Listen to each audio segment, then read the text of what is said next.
আমি ট্রমাটাইজড, আমি নর্মাল সিচুয়েশনে নেই। আপনারা বিশ্বাস করেন, আমার পুরো শরীরে জখম, আমি শল দিয়ে নিজেকে ঢেকে রেখেছি। আমার তো এভাবে আপনাদের সামনে আসার কথা ছিল না। আপনারা প্রত্যেকটা মানুষ যদি পারেন আমাকে মাফ করে দিবেন, আমার কোনো কথা কেউ মনে নেবেন না। আমি মেন্টালি একদমই সুস্থ নাই। যদি পারেন আমার পাশে থাকবেন, আর যদি না পারেন তাহলে অন্তত এই ট্রল করা থেকে দূরে থাকুন। আমি বাঁচতে চাই, আমার পরিবার আমাকে পুরোপুরি সাপোর্ট দিচ্ছে। আমার মা 24 ঘন্টা আমাকে দোয়া করে ফু দিচ্ছে যাতে আমি নর্মাল লাইফে ফিরতে পারি। কিন্তু এই ট্রমা থেকে আমার মনে হয় না যে আমি এত সহজে বের হতে পারবো। কারণ একটা মানুষের, আমি ওই মানুষটা যখন আমাকে মারছিল তার আমি বারবার পা ধরছিলাম যে আমাকে প্লিজ মাফ করেন, আমি আপনাকে চিনি না।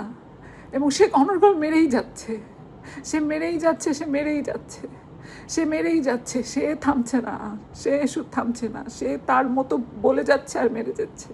ক্ষমতা, টাকার কি এত পাওয়ার হতে পারে?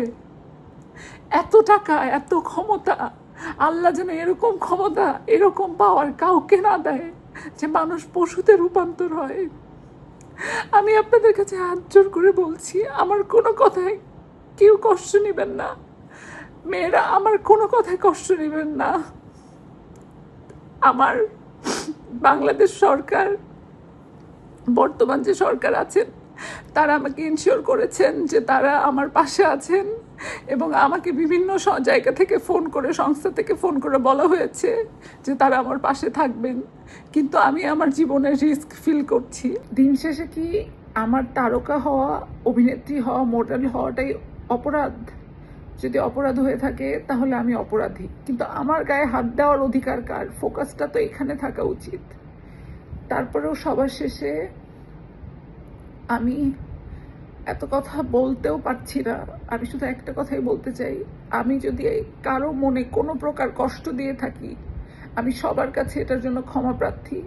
আমাকে ছোট মানুষ ভেবে এবং আমাকে আপনাদের বোন ভেবে মাফ করে দিবেন এবং আমি যেন জাস্টিসটা পাই এটার জন্য আমার পাশে থাকবেন। এবং আমার সাংবাদিক ভাই বোনদেরকে আমি যখন যেভাবে চেয়েছি পেয়েছি। আমার সহকর্মীরা অনেকে আমার পাশে থেকেছেন। তবে মেয়েদের কিছু কমেন্ট পড়ে আমার বুক ভেঙে গেছে। এটা নিজেদের সাথে, আমার কোনো শত্রু মেয়ের সাথেও যাতে এটা কোনোদিন না হয়। আমাকে আপনারা দোয়া করবেন আমি যেন সুস্থ হয়ে আবারও সেই চিরচেনা স্নিগ্ধা, সুন্দর মিষ্টিভাবে আপনাদের সামনে আসতে পারি, আমার ক্যারিয়ারটাকে সুন্দরভাবে সামনের দিনে নিয়ে যেতে পারি। আমার জন্য আপনারা সবাই দোয়া করবেন।